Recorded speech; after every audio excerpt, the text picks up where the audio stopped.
आषाढ़ के महीने में बुजुर्गों के लिए 8 सुनहरे नियम। नमस्कार दोस्तों, राधे राधे। क्या आपकी उम्र 60 साल या उससे अधिक है? आषाढ़ का महीना आते ही मौसम में काफ़ी बदलाव आता है, जिसका असर हमारे शरीर पर भी पड़ता है। आज के इस वीडियो में मैं आपको 8 ऐसे सरल नियम बताऊंगा जिन्हें अपनाकर आप खुद को बीमारियों से बचा सकते हैं और पूरे आषाढ़ महीने में चुस्त दुरुस्त रह सकते हैं। वीडियो को अंत तक ज़रूर देखिएगा, क्योंकि ये 8 बातें आपके स्वास्थ्य के लिए किसी वरदान से कम नहीं है। नियम नंबर 1, सुबह की दिनचर्या और धूप का महत्व। सबसे पहले अपने दिन की शुरुआत जल्दी करें। आषाढ़ के महीने में सुबह का वातावरण सबसे शुद्ध होता है। बुजुर्गों के लिए सलाह है कि वे सुबह 15 से 20 मिनट हल्की धूप जरूर लें। यह धूप प्राकृतिक विटामिन डी का सबसे अच्छा स्रोत है, जो हड्डियों और मांसपेशियों की मजबूती के लिए ज़रूरी है। अगर घुटनों में दर्द के कारण बाहर जाना मुमकिन नहीं है, तो अपने घर की बालकनी या खिड़की के पास बैठें जहां रोशनी आती हो। यह न केवल हड्डियों को मजबूत करेगा, बल्कि आपके मन को शांत भी रखेगा। नियम नंबर 2, गुनगुने पानी का नियम। दूसरा नियम है सुबह उठकर गुनगुना पानी पीने की आदत डालें। रात भर सोने के बाद हमारा शरीर डिहाइड्रेट हो जाता है। सुबह 1 या 2 गिलास गुनगुना पानी पीने से पाचन तंत्र तुरंत सक्रिय हो जाता है और पेट साफ करने में आसानी होती है।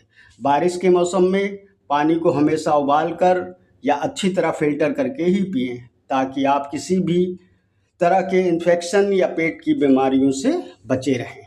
यह आपकी पाचन शक्ति को बेहतर बनाने का सबसे सरल उपाय है।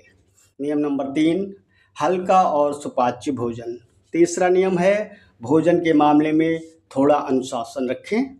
आषाढ़ के उमस भरे मौसम में हमारी जठराग्नि यानी डिहाइड्रेशन थोड़ा कमज़ोर हो जाता है, इसलिए बहुत अधिक तला भुना, बाहर का जंक फूड या भारी मसालेदार खाना खाने से पूरी तरह बचें। अपनी थाली में दलिया, खिचड़ी, उबली हुई सब्जियां और मूंग की दाल जैसी हल्की और ताज़ी चीज़ें रखें। एक ही बार में बहुत ज़्यादा खाना खाने के बजाय दिन में थोड़ा थोड़ा करके खाना खाएं। इससे पेट पर बोझ नहीं पड़ेगा और कमजोरी भी महसूस नहीं होगी। नियम नंबर 4, नियमित हल्की सैर करें। चौथा नियम है शरीर को सक्रिय रखने के लिए उम्र बढ़ने के साथ मांसपेशियों में जकड़न होना आम बात है। यदि आप पूरे दिन बैठे रहेंगे तो घुटनों और कमर का दर्द बढ़ सकता है। मौसम सही हो तो सुबह या शाम 20 से 30 मिनट टहलें। अगर बारिश के कारण बाहर जाना मुश्किल है तो अपने घर के अंदर ही धीरे धीरे चलें या डॉक्टर की सलाह से हल्के स्ट्रेचिंग व्यायाम करें। नियमित गतिविधि से रक्त संचार बना रहता है और शरीर में फुर्ती महसूस होती है। नियम नंबर 5, पर्याप्त हाइड्रेशन का ध्यान। 5वां नियम है पानी पीने में लापरवाही ना करें। बारिश में हमें प्यास कम लगती है, इसलिए हम पानी पीना भूल जाते हैं, जिससे शरीर में कमजोरी और थकान हो सकती है। अपने पास हमेशा पानी की एक बोतल रखें और समय समय पर घूंट घूंट करके पानी पीते रहें। याद रखें, शरीर को बीमारियों से बचाने के लिए अंगों का हाइड्रेट रहना जरूरी है। हालांकि अगर आपको किडनी या हृदय संबंधी कोई समस्या है तो डॉक्टर द्वारा बताई गई पानी की सीमित मात्रा का ही पालन करें। नियम नंबर 6, साफ सफाई और आरामदायक कपड़े। छठा नियम है त्वचा की सुरक्षा और साफ सफाई। आषाढ़ के उमस भरे मौसम में पसीना बहुत आता है और नमी के कारण फंगल इन्फेक्शन का खतरा बढ़ जाता है। हमेशा साफ और धुले हुए सूती कपड़े ही पहने। कोशिश करें कपड़े ढीले हों ताकि हवा का संचार बना रहे। यदि पसीना ज़्यादा आता है तो दिन में एक बार सादे पानी से शरीर जरूर साफ करें। गीले या नमी वाले कपड़े बिल्कुल ना पहनें, इससे सर्दी, जुकाम और त्वचा की एलर्जी होने का डर रहता है।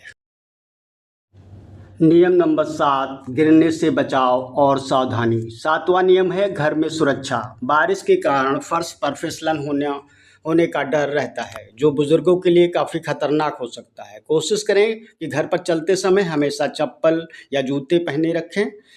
जहां पर भी फर्श फिसलन भरा हो वहां रबर मैट का इस्तेमाल करें।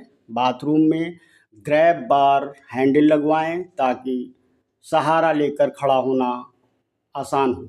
आपकी थोड़ी सी सावधानी आपको गंभीर चोटों से बचा सकती है। नियम नंबर 8, मानसिक स्वास्थ्य और खुशहाली। 8वां और आखिरी नियम है अपना मन प्रसन्न रखें। स्वस्थ रहने के लिए सिर्फ शरीर का फिट होना काफ़ी नहीं है, मन का शांत होना भी ज़रूरी है। अकेलेपन से बचने के लिए परिवार के साथ बातचीत करें, भजन सुने या अपनी पसंद की किताब पढ़ें। सकारात्मक सोच आपके शरीर की रोग प्रतिरोधक क्षमता को बढ़ाती है। तनाव को खुद पर हावी न होने दें।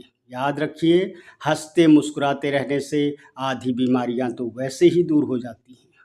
दोस्तों, ऊपर बताए गए 8 नियमों के अलावा इस मौसम में कुछ ऐसी बातें हैं जिन्हें जानना हर बुजुर्ग के लिए बहुत ज़रूरी है, ताकि आप पूरी तरह सुरक्षित रह सकें। पहली ज़रूरी बात, दवाइयों का तालमेल। अक्सर इस मौसम में लोग छोटी मोटी सर्दी खांसी के लिए खुद ही कोई नई दवा या सप्लीमेंट लेना शुरू कर देते हैं। मेरी आप सभी से विनम्र विनती है, ऐसा बिल्कुल ना करें। यदि आप पहले से ही शुगर, बीपी या हार्ट की कोई दवाई ले रहे हैं तो बिना डॉक्टर से पूछे कोई भी दूसरी दवा बिल्कुल न लें। कभी कभी दवाइयों का आपस में गलत असर हो सकता है। दूसरी ज़रूरी बात, मौसम के अनुसार बदलाव। आषाढ़ में उमस बहुत ज़्यादा होती है। अगर आप ज़्यादा पसीने वाली जगह पर हैं तो तुरंत ठंडे पानी से न नहाएं। शरीर को थोड़ा सा आराम होने दें, फिर ही स्नान करें। साथ ही शाम के समय जब मच्छर पैदा होते हैं तो पूरी आस्तीन के कपड़े पहनने की कोशिश करें, ताकि आप मच्छर जनित बीमारियों जैसे मलेरिया या डेंगू से बचे रह सकें। तीसरी ज़रूरी बात, नींद का महत्व। बुजुर्गों को अक्सर नींद की समस्या होती है। इस मौसम में जल्दी अंधेरा होने लगता है और कभी कभी दिन में भी सुस्ती रहती है। कोशिश करें रात को एक निश्चित समय पर सोएं और सुबह एक निश्चित समय पर उठें। दोपहर में बहुत ज़्यादा सोने से बचें ताकि आपकी रात की नींद खराब ना हो। अच्छी और गहरी नींद ही वह समय है जब हमारा शरीर खुद की मरम्मत करता है। चौथी ज़रूरी बात, अपनों के साथ संवाद। आखिरी और बहुत महत्वपूर्ण बात, अकेलापन। आषाढ़ की बारिश में कई बार मन उदास होने लगता है। अगर आपको ऐसा लगे तो अपने बच्चों, पोते पोतियों या दोस्तों से फ़ोन कर बात करें। मन की बात साझा करने से मानसिक तनाव कम होता है। कभी भी खुद को अकेला न समझें, क्योंकि आपकी मुस्कुराहट ही हमारे घर की सबसे बड़ी खुशी है। तो दोस्तों, ये थे वे 8 ज़रूरी नियम और विशेष बातें जो आषाढ़ के इस बदलते मौसम में आपको स्वस्थ और सुरक्षित रखेंगी। याद रखें, स्वस्थ जीवन केवल दवाओं से नहीं बल्कि आपकी अच्छी आदतों से बनता है। यह वीडियो सामान्य जानकारी के लिए है। यदि आपको कोई गंभीर स्वास्थ्य समस्या है तो हमेशा अपने डॉक्टर की सलाह जरूर लें। अगर आपको यह जानकारी उपयोगी लगी तो वीडियो को लाइक करें और इसे अपने परिवार व दोस्तों के साथ शेयर करें। साथ ही GS हेल्थ पाठशाला को सब्सक्राइब करना ना भूलें। कमेंट में ज़रूर बताएं कि आप किस शहर से हैं वीडियो देख रहे हैं। आपको अपना ख्याल रखें, खुश रहें, स्वस्थ रहें। वीडियो देखने के लिए बहुत बहुत धन्यवाद।